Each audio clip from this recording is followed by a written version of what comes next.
It was a typical morning in Csi, Queens, and a young woman was getting ready for work.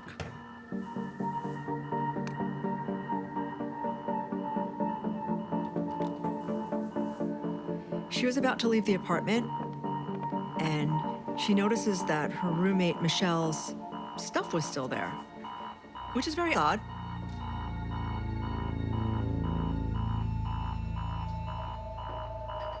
They had similar schedules, so for her roommate not to be up and ready to go or have left is very unusual. I bet if she knew what was on the other side of that door, she never would have opened it.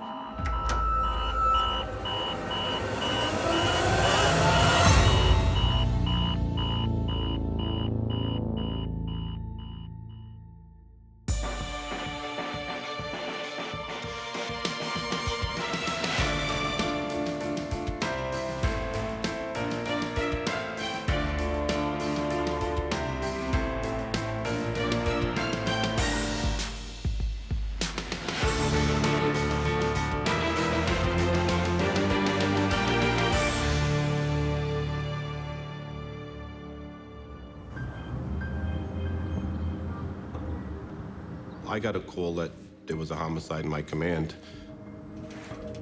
That we had a female who was found dead in her apartment. They were already starting to limit access to the apartment by the time I got there. We walked in, it was very kept, very neat. Nothing seemed out of order until you got to the bedroom.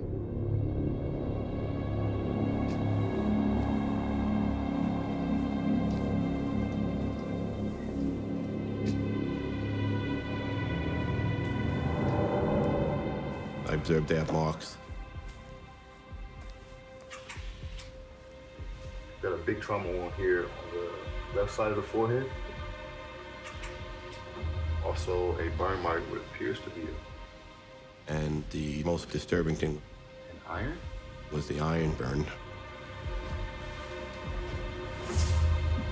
So it was very sadistic. Well, her hands were bound to the headboard with black cord. The amount of violence that was perpetrated on the victim's body was immense. In my career, I've seen many homicide scenes. This one was probably the most gruesome.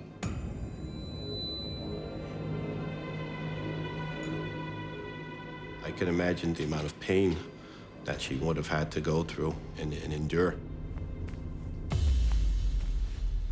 As the police were investigating the crime scene, they realized who the person was. Looks like we got one of our own. A member of the NYPD crime lab. The victim was Michelle Lee, a criminalist in the narcotics laboratory. She was 24 years old. For a member of the NYPD, to lose one of your own is devastating. Anytime there's an attack against law enforcement officers, it's seen as an attack on all of us. The NYPD is a big family, and when you lose somebody in the family, there is a heightened effort given to solving this kind of case.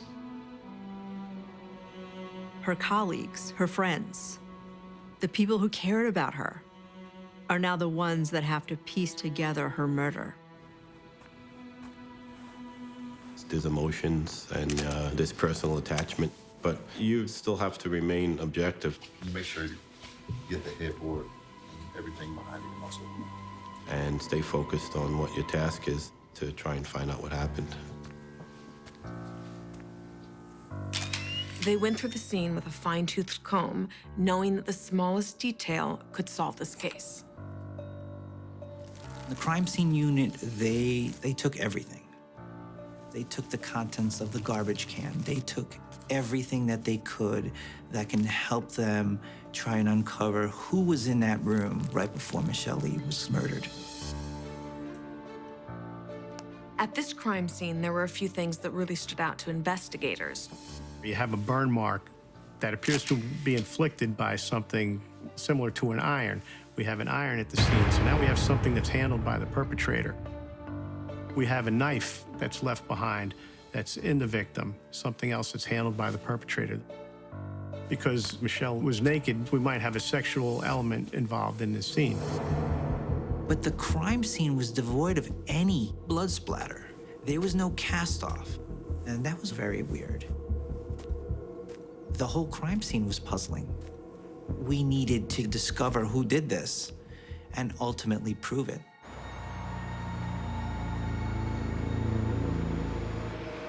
The evidence was being sent back to the crime lab. At the New York Post, we knew something major was happening. The New York Post has a police bureau at police headquarters, and they're monitoring breaking news alerts, they're monitoring the police scanner. They'd heard about a DOA in Sunnyside, Queens, but that's not what the New York Post is going to put on our front page. We needed the real story. When the reporter arrived, she got details about the age of the victim, the name of the victim, how the body was found. The victim's roommate had been away for the weekend, and she didn't come back until Sunday night. And she went to bed, and when she woke up is when she realized she had been asleep all night long with her roommate brutally murdered in the room next door to her. As soon as they learned that it was a member of the NYPD and the gruesome nature of the crime, the Post knew that this was going to be a big one.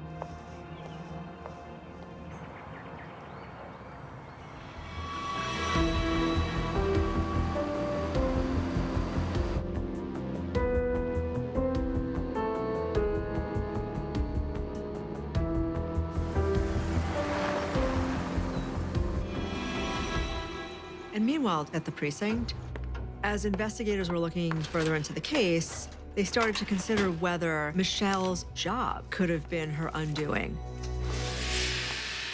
Michelle was a criminalist in the Controlled Substance Analysis section of the NYPD's Forensic Investigations Division.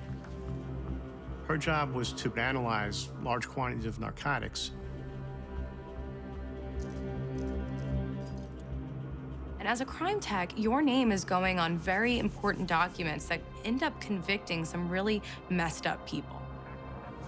Investigators looked at her case files, and it was discovered that she actually did work on big cases involving dangerous, violent drug offenders. These two guys had a violent past. That Mendez case, remember that? She testified, so that's definitely a suspect. Was it a criminal defendant who had something against her? Or had she testified at trial against somebody that had a vendetta, that wanted revenge? One of the people that Michelle was involved in convicting could have figured out where she lived through public records. Somebody who's incarcerated can make a phone call and have a friend or an associate kill someone that they had a grudge against. The question was, did Michelle pay the ultimate price for just doing her job? Could these drug dealers have gotten to one of our own?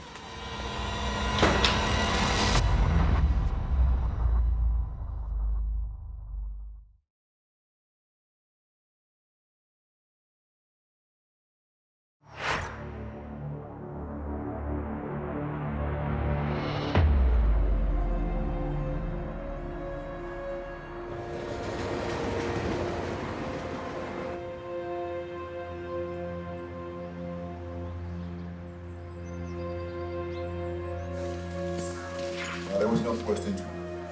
Members of the 108 Detective Squad all worked tirelessly to solve the murder of Michelle Lee. Detectives started to consider that her murder was related to her work in the NYPD crime lab. Let's get them down. For their records, compare them to any of the files that might be familiar. Was it a criminal defendant who had something against her? Had she testified at trial against somebody that had a vendetta, that wanted revenge? Brutality of it, man, that's not normal, you know? Exactly. It looked like somebody really wanted to make Michelle suffer. She had a burn mark, she had a knife sticking out of her neck. It was clear that she had been tortured. Leaders of drug organizations commit these types of crimes. It's not enough in those cases to just kill someone. They want to inflict the most violence possible. Some of these drug organizations have very specific ways of inflicting pain, almost like a calling card. So they needed to take a closer look at her wounds. And something struck police as a bit odd. One would expect that the ligature would leave markings on her wrist, but no such markings were found. Which shows that she wasn't tied up while she was still alive. What investigators had determined about Michelle's wounds is that a lot of them were inflicted after she was dead, which raised red flags because you can't torture somebody after they're gone. So the whole brutality of this scene where it looked like retaliation against her as being a member of the New York City Police Department, that theory gets thrown out the window. Investigators didn't know if this was like a psychopath, like a sexual deviant. Was it for their own gratification? Or was it to throw off the investigators so we wouldn't be able to understand why and who did this? All we knew was the cops needed to get this man off the street as soon as possible. So at that point, investigators needed to speak to the people that were closest to Michelle in life, her family. We needed to figure out what was going on in Michelle's life at that time. Trying to figure out what the motivation was for this homicide. Michelle's family is from Korea. She had a big family. They were really close. We learned that she had lived with her parents, but ultimately she wanted to be more independent, and that's why she moved to Sunnyside.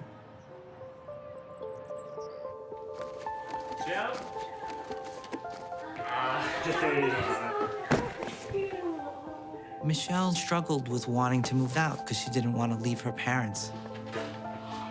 There she is. Oh my goodness. This is so nice. But ultimately she wanted to be independent and she wanted to start her life. What is this? Oh, no. Yeah, of course I remember that. This doesn't look like a forensic. Michelle always dreamed of being a forensic scientist. She was probably a kid who grew up watching C.S.I, and she wanted to go to John Jay College of Criminal Justice. She proved talented even in college, and she was hired right after she graduated John Jay. She had become a member of the Forensic Investigations Division in the NYPD, which is a very big deal. She got the dream job.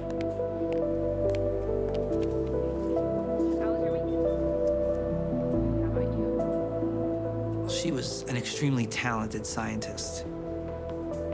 She was one of the true talents in that lab prior to her life being taken.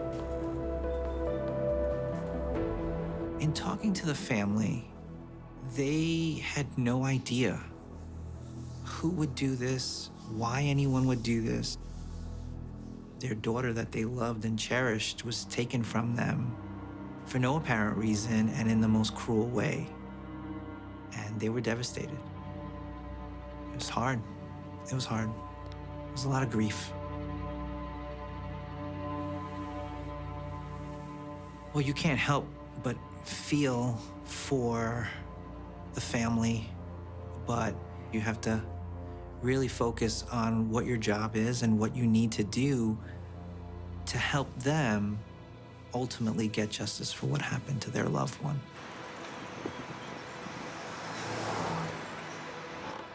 Back at the precinct, investigators began to hone in on the crime scene.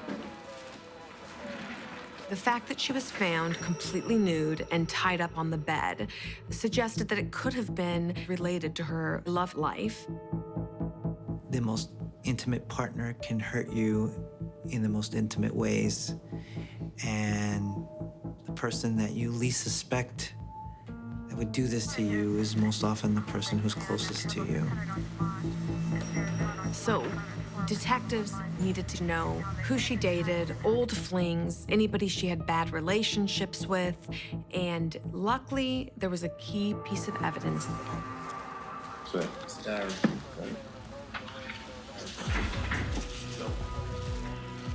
Michelle's diary, it was found at the crime scene. A diary was going to tell investigators things that the victim wouldn't tell her friends or her families. When we went through her diary, the same name kept popping up again and again and again. Gary. Who's Gary? I don't know. We don't have anything on yet. It was Gary McGurk. It was entry after entry talking about her relationship with Gary.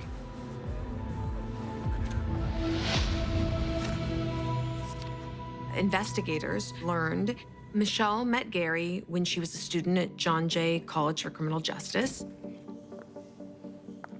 And immediately they just hit it off. They just were right. They both were interested in forensics. They had a lot in common. She just fell madly for this very handsome guy. He was a soccer player for the school. He came from Ireland and had this really attractive Irish brogue. It was just this really intense passion. And it looked like this relationship could turn into something very serious. She wrote about her affection for him in her journal. She wrote about how much she loved him, how she wanted to tell him that she loved him and couldn't find the right way to do it. She really wanted to be his girlfriend. But that is when Gary started pulling back. The problem in relationships in general is that they often don't survive.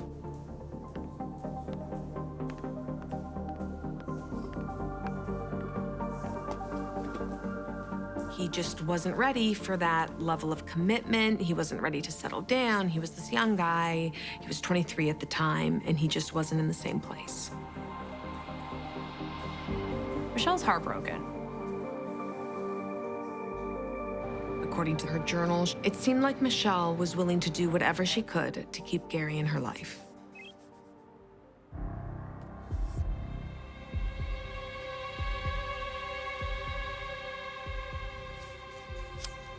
They kept seeing each other. They had what you would call a friends with benefits relationship. Michelle really wanted to make Gary hers, and it was clear that there was a lot of passion coming from one side.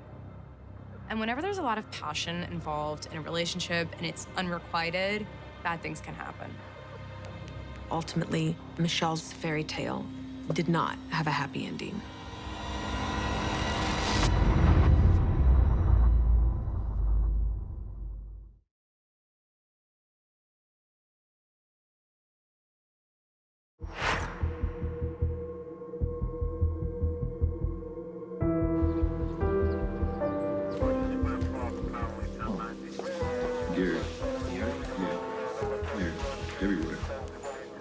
When we looked into Michelle's diary, it was entry after entry talking about her relationship with Gary McGurk. We certainly knew from Michelle's own words that she cared very deeply for him. See if they had some kind of dating relationship. See if we can find this guy in the system. Get him in. So detectives talked to Gary McGurk on the phone and invited him in.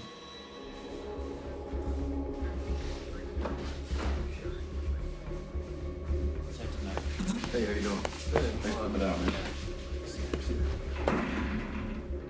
Gary was cooperative with the detectives. He spoke to them willingly. So we just wanted to ask you a few questions, man. Just protocol. They asked him about his relationship with Michelle and why they broke up. Gary said that they started dating, but that they just didn't click as a couple. We were still involved in each other's lives. I still considered her a really great friend. But as the interview progressed, it became clear that Gary McGurk had a very complicated relationship with Michelle Lee. Gary labeled their relationship as one that was taboo or risque. He mentioned acts that they would do.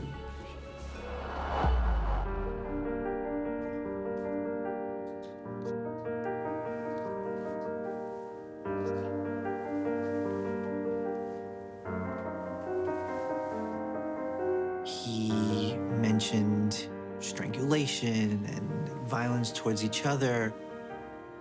Choking, bondage, things that probably detectives looked at it as not as ordinary in certain aspects. It was surprising for the police to hear these details, given what they knew about Michelle.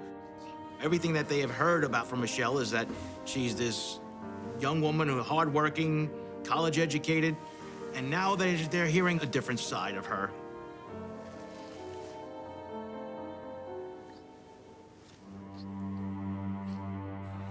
Gary was being very upfront. He was disclosing really personal information that wasn't necessarily the most flattering details about Michelle's life.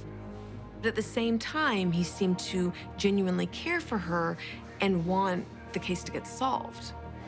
And one of the reasons is because he credited her with having saved his life. Can you tell us anything else? Actually, yeah. She had been helping me out with some payments. Gary told police that he had actually had stage 4 cancer, but he didn't have American health insurance, so he had to pay out of pocket for all of his cancer expenses. It's cancer? Is that weird?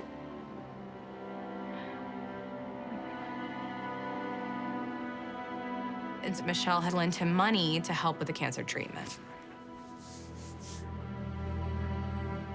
Gary's totally distraught. He's clearly somebody who knew Michelle pretty well, and he's like, you know, we were so close, and he's a typical grieving friend. I'm more than happy to help with anything, just so we can get to the bottom of it. Gotcha. There was no evidence that told us that Gary was the one responsible here. And based on Gary's statements, it didn't appear he had a motive to do this.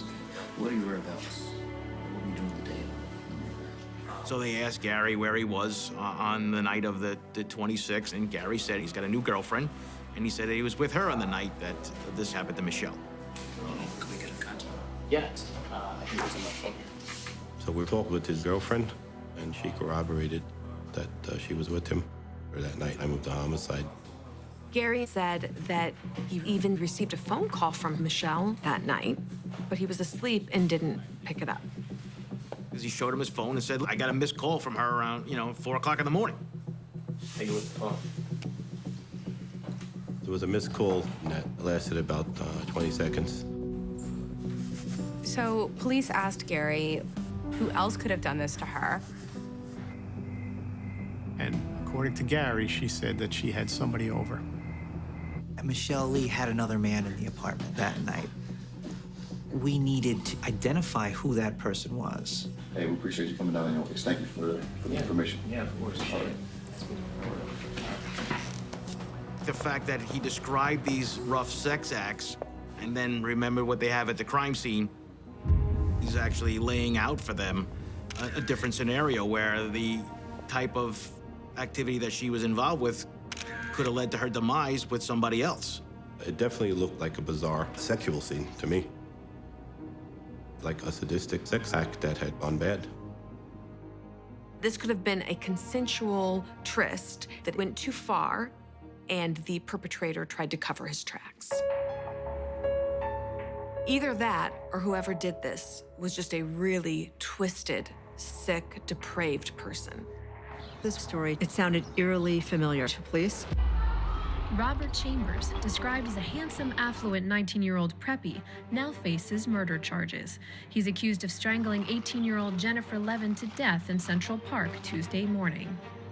The preppy killer in 1986, Robert Chambers, had been involved with the murder of the beautiful Jennifer Levin. Defense called Levin's character into question by claiming she died accidentally from consensual rough sex. He had claimed that they were having rough sex and it got out of hand. I didn't mean to hurt her. I liked her very much. So Robert Chambers said that Jennifer Levin had asked him to choke her, and that's why she died.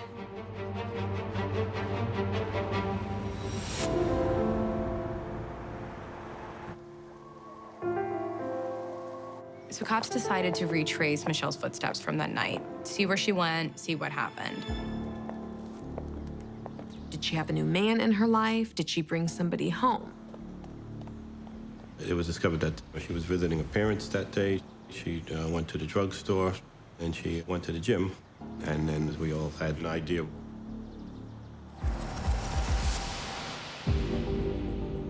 So detectives decided to search surveillance cameras at the stores and the businesses near Michelle's residence to determine, could they see Michelle? Was she being followed? When was the last time she left her house? Video cameras are a wealth of information.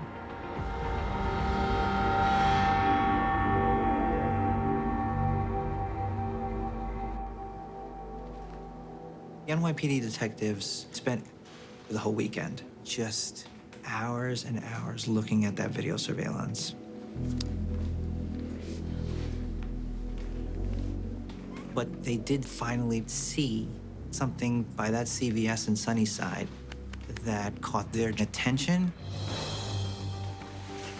Something that would ultimately lead to finding the killer.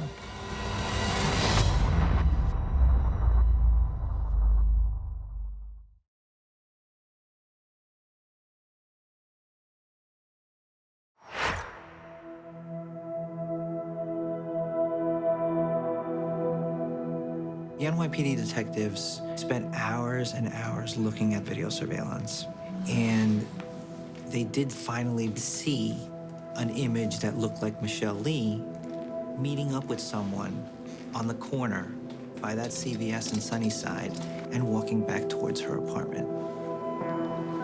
The video surveillance footage was not that clear. You couldn't see a face.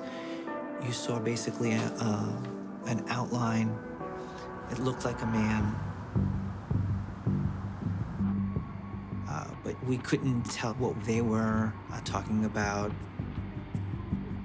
The investigators didn't know if this was someone she had just met or someone she had a long-term relationship with. This was big. So they needed to find out who the person was and talk to him.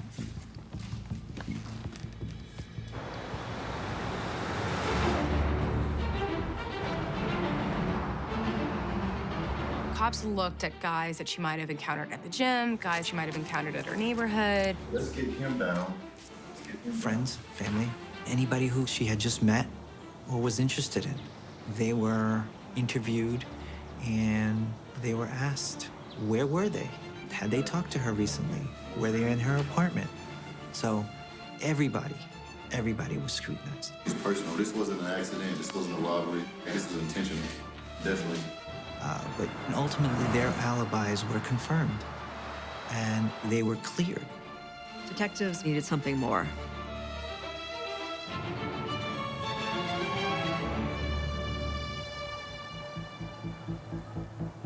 With no one behind bars for Michelle's murder, the people who lived in Michelle's Queens neighborhood of Sunnyside were really terrified about this case. Reporters from the Post went to the neighborhood that Michelle lived in, and the neighbors were totally freaked out. One person told the Post that they were planning on installing bars on their windows. It left the neighborhood extremely shaken up. No one knew if it was a stranger that scooped her off the street when it did all these terrible things to her. The community just really wanted answers. There was a lot of pressure to solve this and get this person off the street.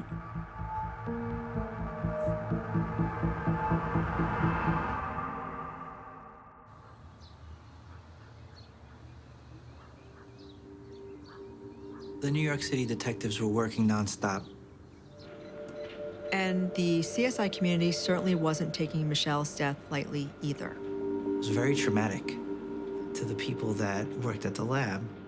The NYPD has a long history of dealing with loss.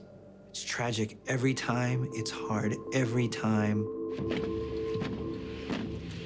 This marks the 7th NYPD officer killed in 5 years. A tragic reminder today of the dangers police officers face every day all around the country. Tragedies like this are not only an affront to the men and women in blue, but to all the people our cops proudly serve. But civilians that work in a crime lab have no context have no history and have no way of dealing with this type of loss. So it's very tragic. It was a very somber feeling. Within the whole laboratory, we could feel it. Where the crime scene unit works, where my unit was, you could see a sadness in your interaction with your coworkers and other people in the building. This is what law enforcement is about. It's about family, it's about brotherhood, sisterhood. Ultimately, they wanted to do their jobs and get justice for Michelle Lee.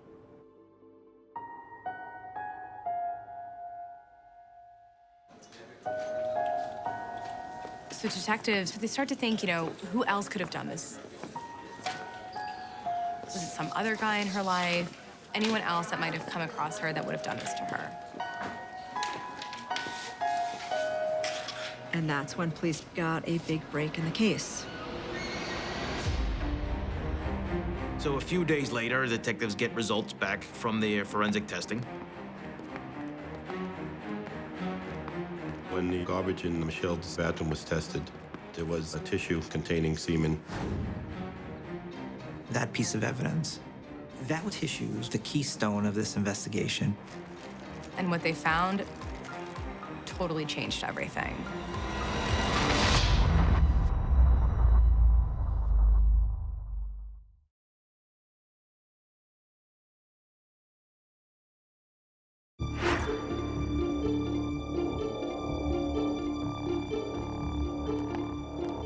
DNA was found on several tissues in Michelle Lee's garbage can. And those tissues were found on top of a receipt that were dated April 25th, the day of Michelle Lee's murder. And they realized who the person was.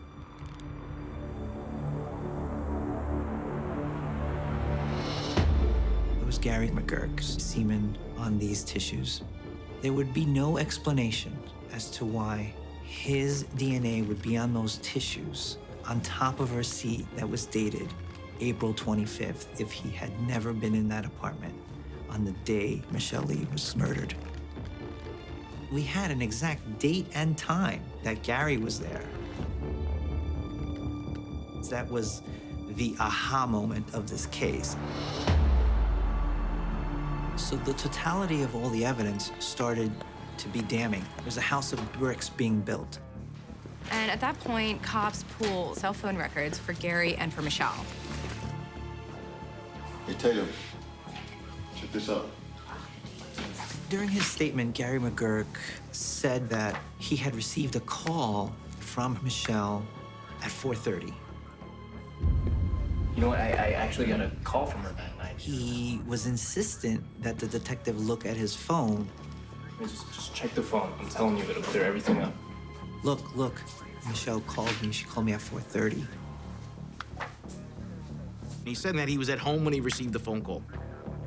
But according to the science behind it, there's no way that happens. The phone records showed to us that Gary's phone was pinging off of the closest cell tower in the vicinity of Michelle's apartment. And there's a cell phone tower every other block. So if he was where he said he was, then his phone would have been pinging a long ways away from Michelle's apartment. But it wasn't. It was right there. That was an indication that the phones were together. And Gary McGurk was trying to throw the investigators off. Now detectives know they got him. And it wasn't a moment too soon. Cops went to Gary's house in Queens, and they actually catch him leaving the home with a bag and a passport.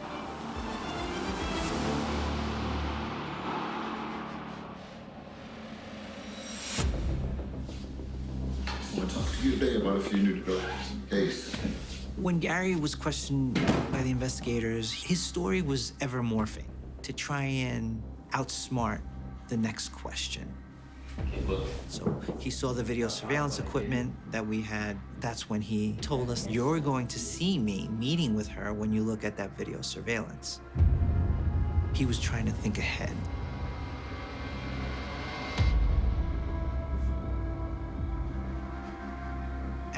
You notice that timeline that he was giving starting to shift. He changed from not being in the area and talking to Michelle to being in the area and being with Michelle. Okay, yeah,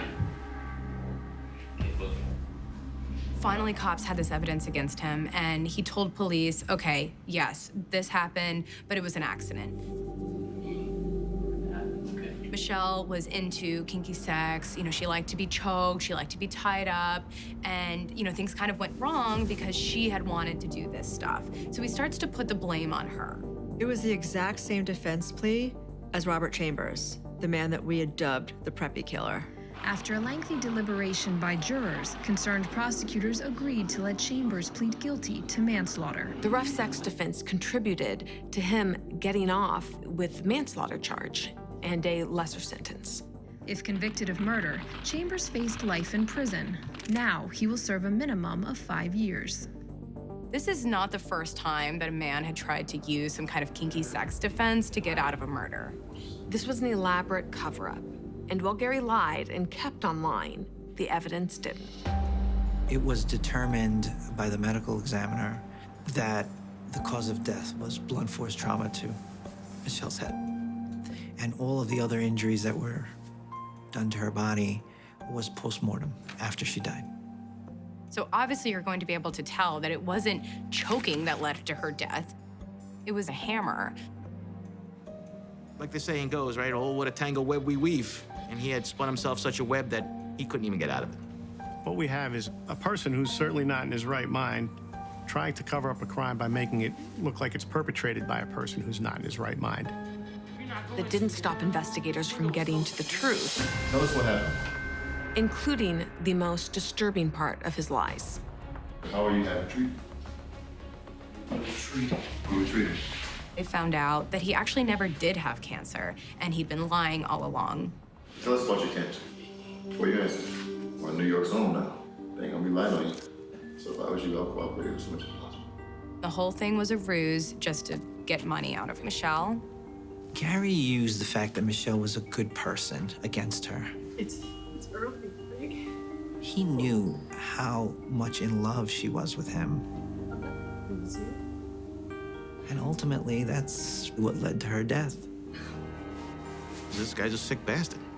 Totally taking advantage of the girl who really loved him.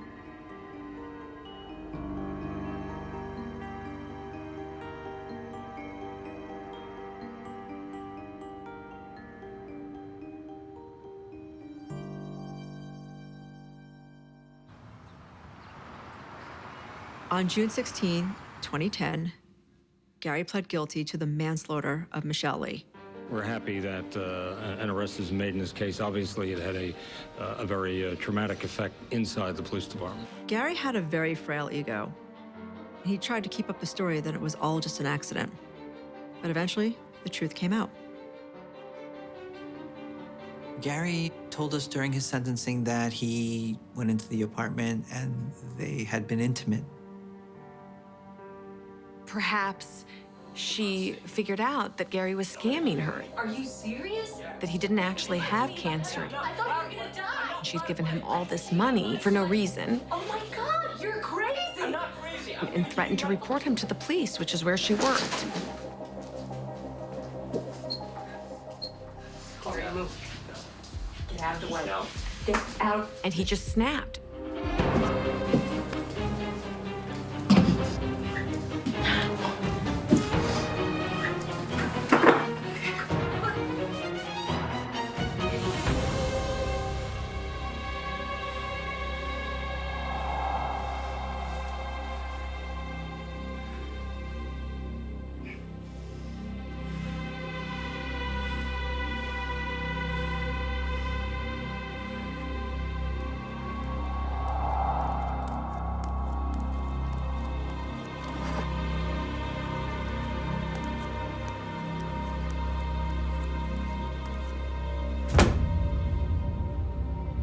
Gary said that while she was passed out, he wrapped her head in plastic wrap to contain the crime scene, and he hit her in the head.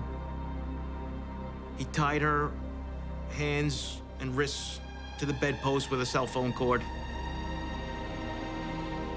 and that he used an iron to make burn marks on her abdomen and chest, and stabbed her in the neck, staged the crime scene to throw investigators off.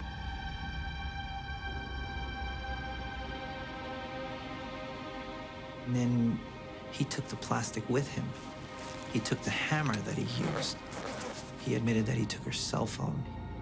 And he admitted to placing the calls after he killed her in an effort to make it look like she was still alive. He admitted all of these things to the judge. Well, he's a student of forensic psychology, so he probably read somewhere in his books about staged crime scenes, and he thought that he was going to outsmart the detectives. People like Gary McGurk are narcissistic. They create an image that they want everybody to see, and somebody who sees through that image is a threat to them. Forensics is about finding the truth, and we were able to find the truth in this case. One of the worst parts about this case is that Gary blamed her, or at least tried to blame her for her own murder. We don't know if Michelle really liked to be choked or tied up. That was something that Gary created to defame her character when she wasn't alive and able to defend herself. The dead can't speak. He wanted the cops to think that Michelle had brought this upon herself. And I'm sure the detectives smiled at him and said, well, you know, not today. Gary really tried to strip Michelle of her dignity, but Michelle's friends and colleagues at the NYPD didn't allow that to happen. It's a tragedy when you lose a brilliant mind, and there's no telling what her contributions to the criminal justice system could have been. Michelle is still part of the family, the police family, and we don't forget that kind of stuff. She will never get married. She will never have a child. She will never have a life. And that's because of what Gary did. She was a bright star that just was extinguished way too early.